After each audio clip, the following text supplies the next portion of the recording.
Students. और हम लोगों ने अभी 6th वीडियो तक में जो कोलिगेटिव प्रॉपर्टीज वगैरह पढ़ ली थी। अब उसके बाद हम लोग पढ़ते हैं सॉल्यूशन चैप्टर के लास्ट टॉपिक और लास्ट पार्ट है हमारा वन हाफ फैक्टर। इसके बारे में पढ़ते हैं हम लोग। वन हाफ फैक्टर, एक्चुअली ये वन हाफ फैक्टर है क्या? ये हमारे किसी भी सब्सटेंस की जो भी हम ऑब्जर्व करते हैं उसका हमारा observed molar mass upon normal molar मास, नॉर्मल मोलर मास हमारा जो होता है और जो हमने ऑब्जर्व करते हैं, जो कैलकुलेट करते हैं, उसके बारे में एक रेशियो बताता है। ठीक, तो मोलर मास में जो कहते हैं एरर हो सकती है उसके बारे में डिफाइन करता है, हम कह सकते हैं। तो सबसे पहले बात करते हैं यहाँ पर one Hoff factor. One Hoff factor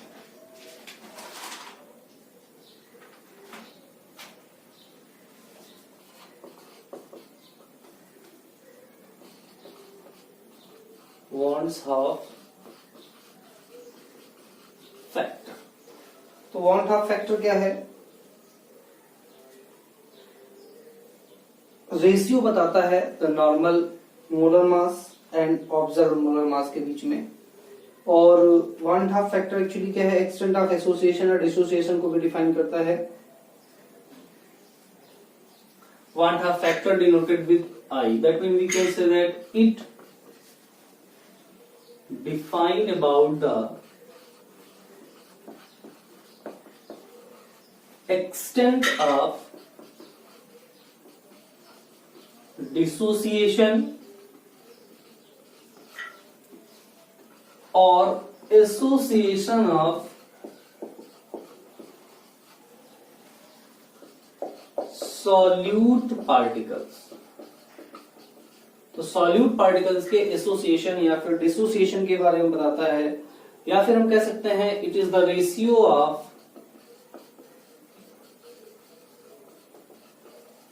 ratio of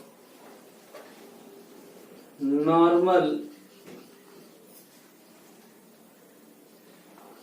and observed molar mass of solute. That mean I equal to हम लिख सकते हैं normal molar mass that is Mn upon observed molar mass that is MO। Mn for normal and O for observed. And colligative properties हमारी जो होती हैं वो molar mass के इनवर्सली प्रोपोर्शनल में होती है। कोलिगेटिव प्रॉपर्टीज क्या होती है? हमारे मोलर मास के इनवर्सली प्रोपोर्शनल में होती हैं। दैट मीन हम क्या लिख सकते हैं कि कोलिगेटिव प्रॉपर्टीज हमारी जो है, जो हमने पढ़ा हुआ है कि वो मोलर मास के इनवर्सली प्रोपोर्शनल में होती हैं। And colligative properties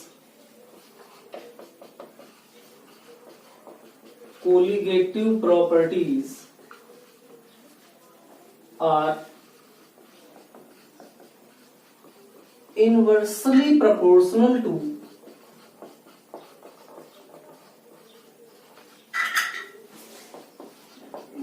the molar mass of solute। अब कैसे? जैसे कोलिगेटिव प्रॉपर्टीज हम ऑस्मोसिस की बात करते हैं तो पाई V इक्वल टू होता है nRT। n क्या होता है यहाँ पर? Number of mole. n क्या होता है यहाँ पर? नंबर ऑफ मोल। तो n कैसे निकालते हैं? Given weight upon molar mass. तो मोलर मास हमारा जो होगा W/m/RT। तो आप देख सकते हैं यहाँ पर कि जो m है वो पाई के ऑस्मोटिक प्रेशर के इनवर्सली प्रोपोर्शनल में है, और इसी वजह से बोला गया कि colligative properties are inversely proportional to the molar mass. इसी तरह से अगर हम रिलेटिव लोवरिंग वेपर प्रेशर का फॉर्मूला लेते हैं तो भी lowering in vapour pressure equal to the directly proportional to the mole fraction.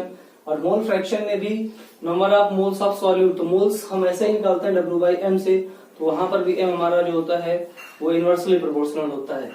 ठीक है ना। इसी तरह से elevation in boiling point, depression in freezing point, molar mass जो हमारा होता है वो इनवर्सली प्रोपोर्शनल में आता है। That's why it's said to be the colligative properties are the inversely proportional to the molar mass. तो इसके अकॉर्डिंग हम क्या लिख सकते हैं, I इक्वल टू द लिख सकते हैं हम observe value of colligative property observe value of colligative property upon normal value of colligative property.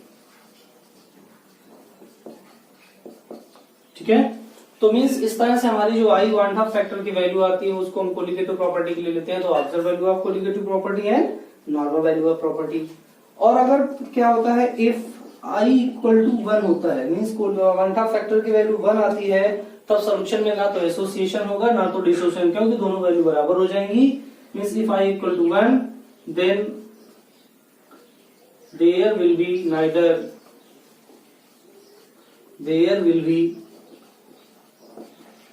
neither association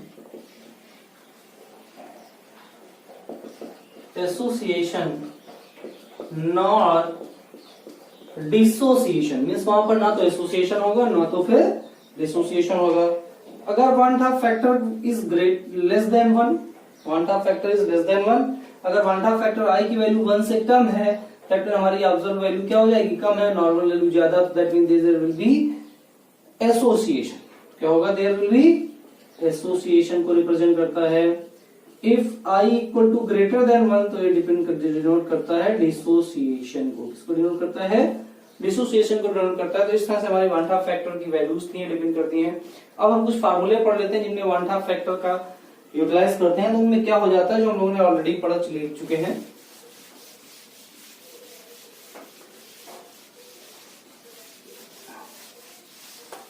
जैसे कि हम बात करते हैं relative lowering in vapour pressure है हमारा, relative lowering in vapour pressure.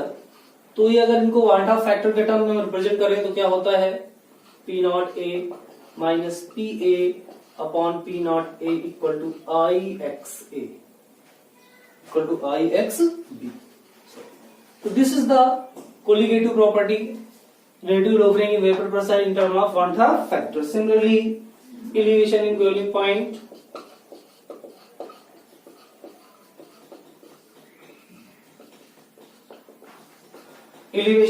point, that is delta TB equal to I KB into M. So that means one half factor. Similarly, freezing point be delta TF equal to I KF into M, that is directly proportional में यहाँ पर है, molarity के inversely proportional में आ जाएगा।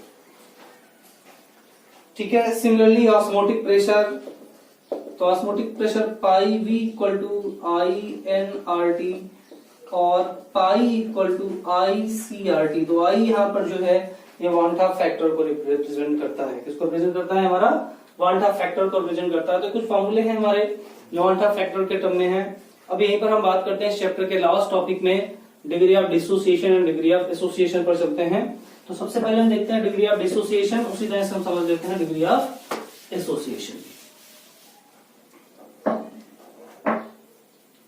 तो degree of dissociation, अब actually degree of dissociation है क्या, ये क्या बताती है, कोई भी सॉल्यूट है वो सॉल्यूशन में कितना उसका पार्टिकल डिसोसिएट किया है, कितना फ्रैक्शन उसका डिसोसिएट किया है, कोई फ्रैक्शन बताती है कितना पार्ट डिसोसिएट किया है, वो बताती है degree of dissociation. That mean the fraction of total number of molecule which dissociate into simpler molecules और आयंस, मतलब कोई भी पार्टिकल या सॉल्यूट हमारा जो लिया गया है वो अपने सिंपलर मॉलिक्यूल्स में अपने आयंस में कितना पार्ट में ब्रेक करता है, वो हमारा डिग्री ऑफ डिसोसिएशन। तो हमें मान लेते हैं कि किसी सोल्यूशन में let in 1 mole of solution, in 1 mole of solution, sorry, 1 mole of solute, 1 mole of solute is taken and its alpha moles dissociates।